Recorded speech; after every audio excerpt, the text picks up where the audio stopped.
A paz do Senhor Jesus Cristo, a todos os filhos de Deus na face da terra.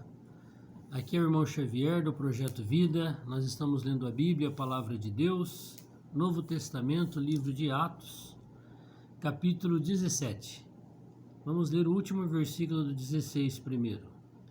E saindo da prisão entraram na casa de Lídia e vendo os irmãos, os confortaram e depois partiram. Paulo e Silas, completando os sofrimentos de Cristo, pregando o evangelho de cidade em cidade, de nação em nação. E passando por Anfípolis e Apolônia, chegaram a Tessalônica, aonde havia uma sinagoga dos judeus, um local de reunião onde os judeus liam as escrituras, o Pentateuco, o Corá, Torá, não é Corá, é Torá. E Paulo, como tinha por costume, foi ter com eles e por 3 sábados disputou com eles sobre as Escrituras. E que Paulo falava para os judeus que o Cristo que havia sido morto em Jerusalém, julgado e condenado pela política, instigado pelo judaísmo, aquele era o Cristo Salvador, o Messias. Expondo e demonstrando que convinha que o Cristo padecesse e ressuscitasse dos mortos, e este Jesus que vos anuncio, dizia ele, é o Cristo. Então Paulo mostrava, por meio do Pentateuco, dos profetas, que aquele era o Salvador. E alguns deles creram e ajuntaram-se com Paulo e Silas, e também uma grande multidão de gregos e religiosos, e não poucas mulheres distintas. Muitos estavam crendo e recebendo o Senhor e sendo batizados. Mas tem os judeus falsos. Os judeus desobedientes, movidos de inveja, tomaram consigo alguns homens perversos entre os vadios e, ajuntando o povo, alvoroçaram a cidade e, assaltando a casa de Jason, procuravam tirá-los para junto do povo. Então, os judeus invejosos promoviam a discórdia, a contenda, pagavam propina para as pessoas se levantarem e difamarem Paulo e Silas. Porém, não os achando, trouxeram Jason e alguns irmãos à presença dos magistrados da cidade, clamando: estes que têm alvoroçado o mundo chegaram também aqui. Graças a Deus que também chegou na minha vida, na minha família, na minha casa, na minha cidade. Eles passaram 2000 anos. As portas do inferno não prevalecem contra a igreja do Senhor, porque quem a edifica é o próprio Senhor. Então não adianta os desobedientes se levantar contra o povo de Deus, que não vai prosperar. O Senhor saiu vencendo para vencer. Os quais Jason recolheu, todos estes procedem contra os decretos de César, dizendo que há outro rei Jesus.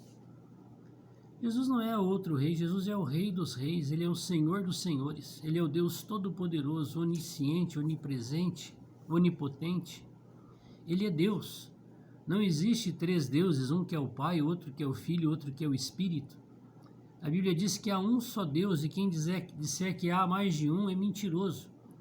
O que nós precisamos fazer para ele nos dar a revelação de como compreendermos um pouco da sua deidade.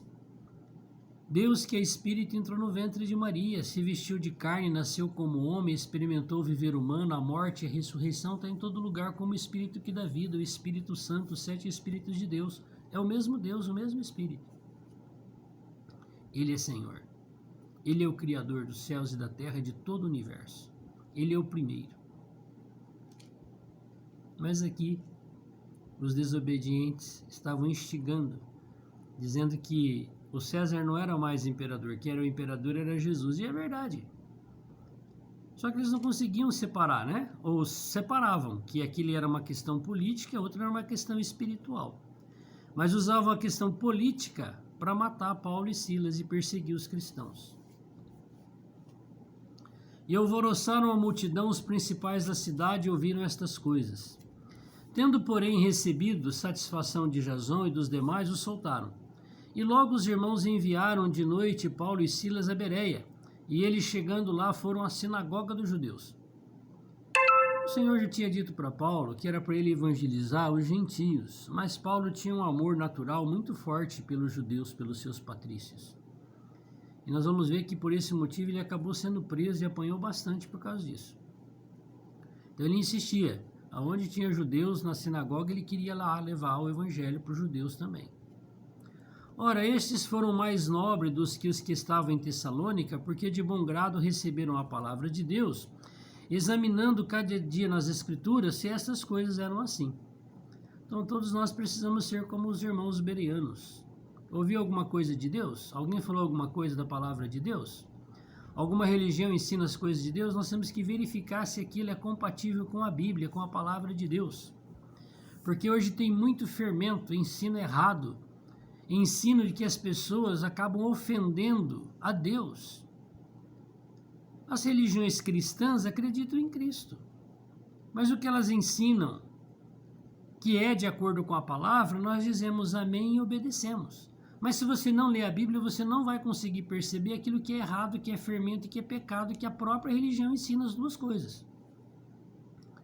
E aí faz o quê? Uma política dentro da religião.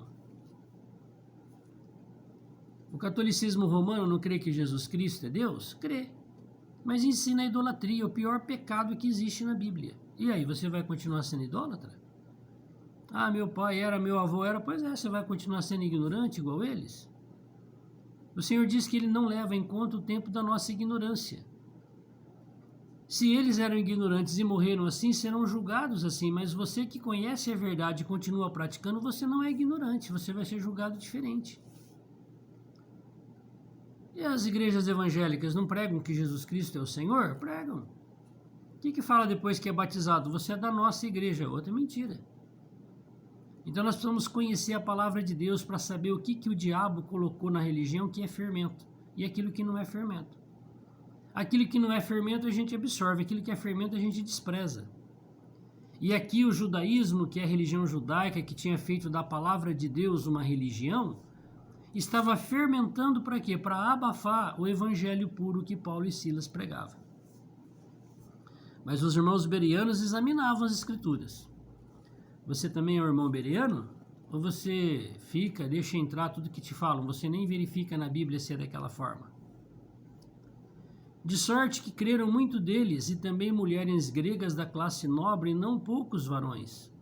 Mas logo que os judeus de Tessalônica souberam que a palavra de Deus também era anunciada por Paulo em Bereia, foram lá e excitaram as multidões.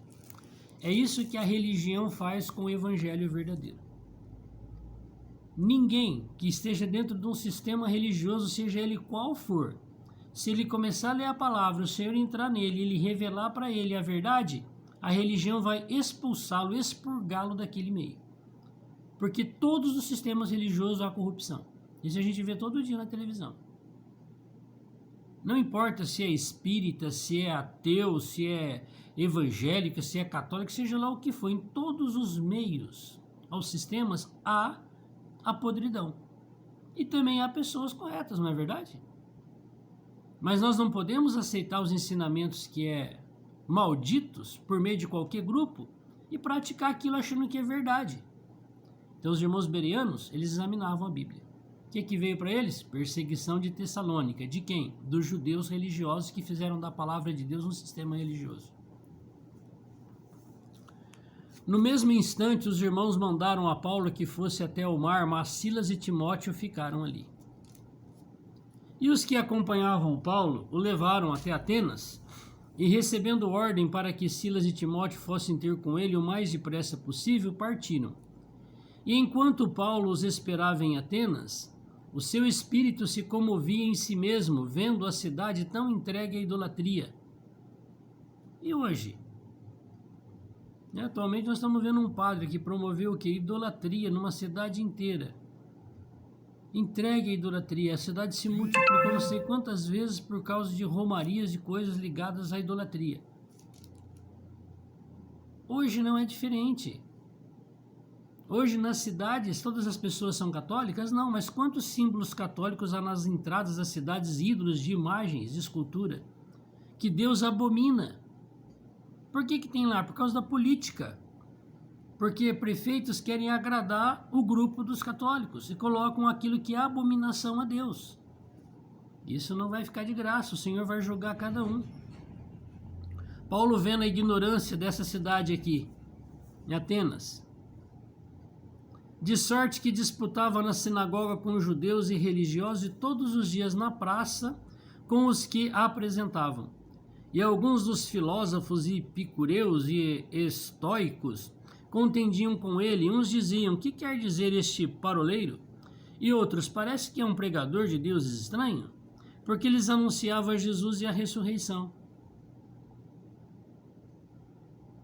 E tomando-o levaram ao Areópago, dizendo: poderemos nós saber que nova doutrina é essa de que falas?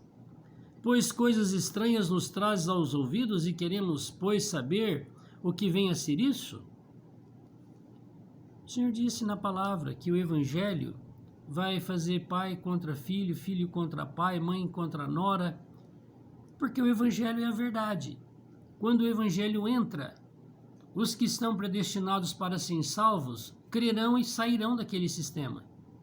E o sistema vai se achar prejudicado por isso, que perdeu adeptos.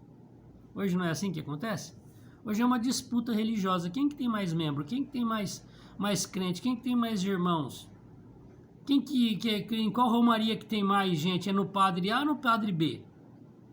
É sistemas que o diabo colocou para confundir a sua mente, para você achar que aquilo lá está agradando a Deus.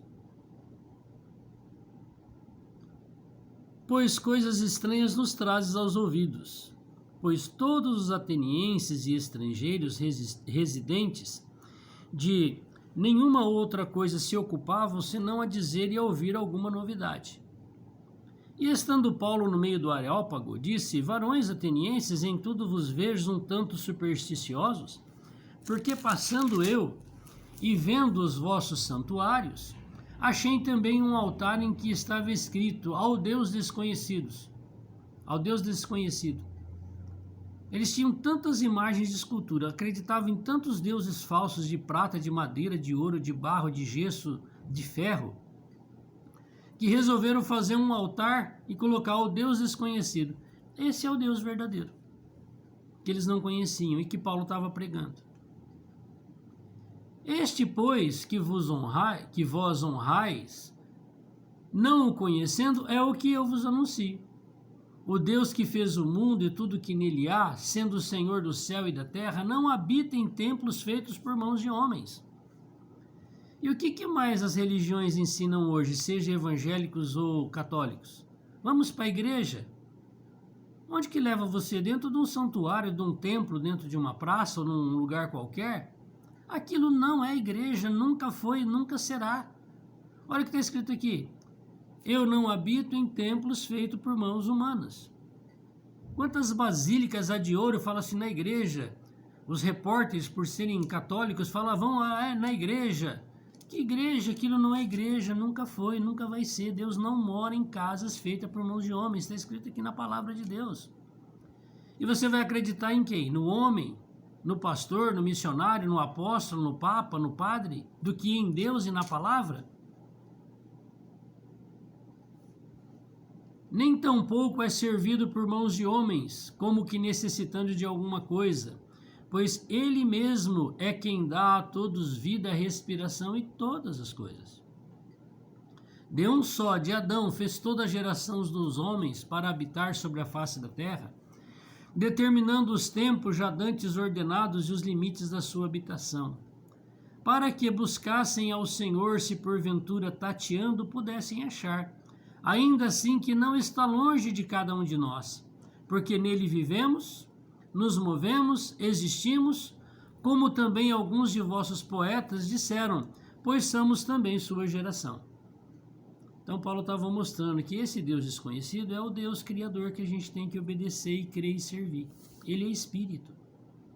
Quando você chama ele, ó Senhor, ó Deus Todo-Poderoso, Senhor Jesus, não é você falar, é você chamar. Ele entra no teu espírito e você se torna povo de Deus, igreja, corpo de Cristo. Mas você não é uma igreja, eu sou outra. Nós somos parte da mesma igreja, porque Deus só tem um povo, um corpo só. Quem é o pastor dessa igreja? É Ele, dentro de nós.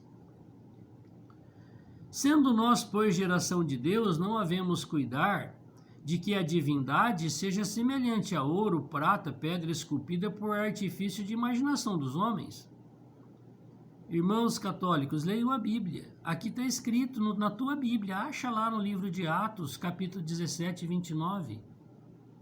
Olha o que está escrito aqui. Deus não é prata, não é ouro. Isso é uma abominação. Deus se ofende quando você pega alguma coisa que ele criou e fala que aquilo tem algum poder de divindade. Mas Deus, não tendo em conta o tempo da ignorância, anuncia agora a todos os homens em todo lugar que se arrependam. Pois é, aqueles que foram na sua ignorância serão julgados de acordo com a sua situação. Mas e você que está ouvindo agora que é pecado, idolatria? Que Deus abomina aquele que faz e aquele que adora os ídolos. Você vai continuar fazendo? Mas lá também não ensina que Jesus é Deus? Então creia naquilo que é certo e rejeita aquilo que é errado. Porquanto tem determinado um dia, olha aí, tem um dia marcado, todos darão conta de si a Deus. Você que engana o povo, você que lê a Bíblia e ensina o povo a fazer idolatria, você que lê a Bíblia e ensina o povo que é correto adorar imagens de escultura, você que ensina a Bíblia e toma o dinheiro do povo, fazendo campanhas e campanhas de sal, de cadeira, de bengala, de mesa. Você, um dia, e eu, vamos estar diante de Deus e vamos prestar conta a Ele. Naquele dia, nenhum líder religioso vai poder defender você. Porquanto tem determinado um dia em que com justiça há de julgar o mundo, por meio do varão que destinou, e disso deu certeza a todos, ressuscitando dentre os mortos. Quem é esse varão? É Jesus. Quem é ele? É Deus vestido de carne. Quem é ele? É o Espírito Santo, está em todo lugar. E como ouviram falar da ressurreição dos mortos, uns escarneciam e outros diziam: acerca disso te ouviremos outra vez. Ninguém que morreu está morto. Como assim? Cadê sua mãe? A minha, estou falando da minha mãe. Ela morreu. Cadê ela? Ela não está viva? Olha, o que é pó volta para o pó. O espírito volta a Deus, a sua alma desceu ao Hades e ela não morreu, ela está viva.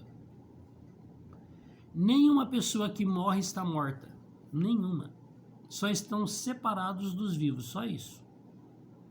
Todos os que morreram ressurgirão. Todos. Os que morreram com Deus para a vida eterna, os que morreram sem Deus para o fogo eterno. Todos hão de ressuscitar. E o Senhor disse que tem duas. Quem ressuscita primeiro? Os que são filhos de Deus, que morreram tendo Deus dentro de si. Quando vai ressuscitar? Na segunda vinda de Cristo. E os outros, que não estão escritos no livro da vida? Depois dos 1000 anos, depois da segunda vinda de Cristo, onde ressurgir. É o trono branco. Você hoje tem a oportunidade de ressuscitar na primeira ou na segunda. Basta você saber se você tem Deus ou não dentro de você. Se você tem, com certeza você vai ressuscitar na primeira. Se você não tem, você vai ressuscitar na segunda. Mas todos que morreram estão vivos. Só estão separados de nós aqui. Só isso. Ao ressoar da trombeta, os que dormiram com Cristo vão ressuscitar.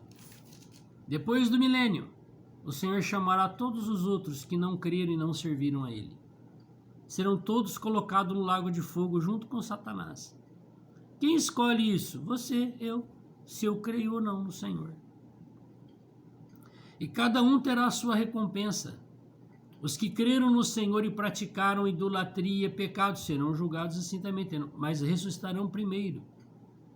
Os que foram fiéis ao Senhor ressuscitarão primeiro e terão o seu presente, o seu galardão que Deus preparou para cada um. E como ouviram falar da ressurreição dos mortos, uns escarneciam e outros diziam: acerca disso te ouviremos outra vez. E assim Paulo saiu do meio deles. Todavia, chegando alguns varões a ele, creram, entre os quais estavam Dionísio, o Areopagita, e uma mulher de nome Damaris, e com eles outros. Então a palavra de Deus não volta vazia. O Senhor falou para nós pregarmos a palavra quando for tempo e fora de tempo. Quando as pessoas quiserem ouvir e quando não quiserem ouvir. Quando as pessoas se agradarem da verdade e quando não se agradarem. O Senhor falou para nós pregarmos a palavra. Agora você prega a palavra com que intenção?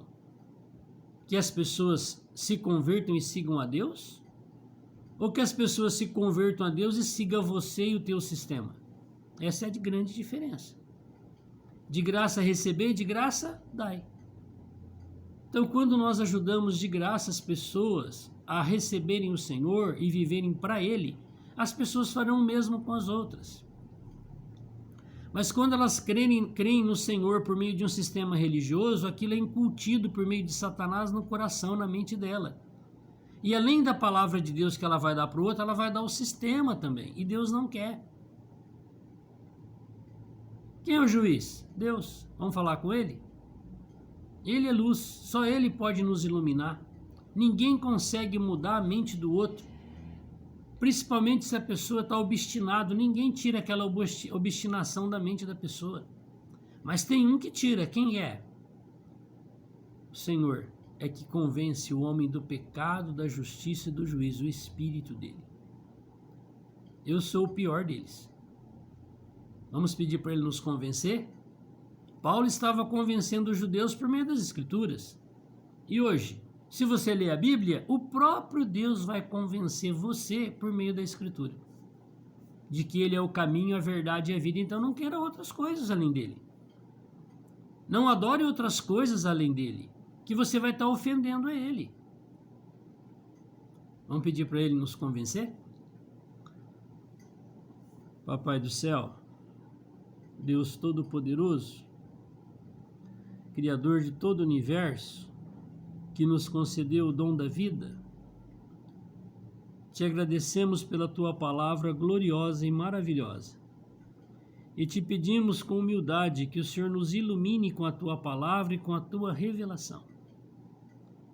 No teu nome nós te pedimos que o Senhor nos livre de seguir qualquer coisa, qualquer pessoa, qualquer sistema. Nós queremos seguir somente o Senhor. Um dia nós estaremos na tua presença e vamos ter que prestar conta por tudo aquilo que fizemos por meio do corpo nesta vida. Ajuda-nos, Senhor, a semearmos a verdade, a semearmos a fé, para nós colhermos isso. Senhor, só o Senhor pode mudar a nossa natureza. O Senhor sabe que a nossa natureza foi estragada pelo teu inimigo, mas o Senhor é Deus, o Criador. O Senhor é que edifica a igreja. Nos ilumina, Senhor, nos convence, nos ajuda a te obedecer, nos ensina a te ouvir dentro de nós. É isso que nós te pedimos no teu glorioso nome. Amém. Que Ele se lembre de mim nesse dia, o pior dos pecadores, o mais ignorante. Se você também for um dos tais, peça para Ele falar com você. Aquele que segue Deus, ele é feliz, ele tem paz, ele tem alegria, nas piores das tribulações. Mas aqueles que não servem o Senhor, morrem nas suas ansiedades, depressões e angústias. Que o Senhor possa nos levar por esse caminho da alegria e da paz. Seja um seguidor dele, abandone qualquer tipo de sistema, de pessoas que você segue. Teu mentor é Deus, teu guia é Deus, não é coisas ligadas ao espiritismo, satanismo, nada. Segue Deus dentro de você, isso é a verdade. E aqueles que estão em todos os lugares sabem que quando ouvem a verdade, isso aí é verdade. Pois é, siga ela, não siga uma pessoa, não siga a mim, ninguém vai me seguir a mim, porque eu não vou permitir que as pessoas me sigam. E porque eu sigo a Cristo, se você quiser seguir a Cristo, nós vamos caminhar junto, mas seguir eu não. Quem sou eu para poder te orientar, para falar para você o que é e o que não é? Um dia eu vou ter que dar conta a Deus. Então eu quero ouvir a palavra de Deus e viver por ela. Que Deus me ajude, me abençoe e me cubra com seu glorioso sangue nesse dia. Que Ele faça a mesma coisa com você, se você desejar. Amém?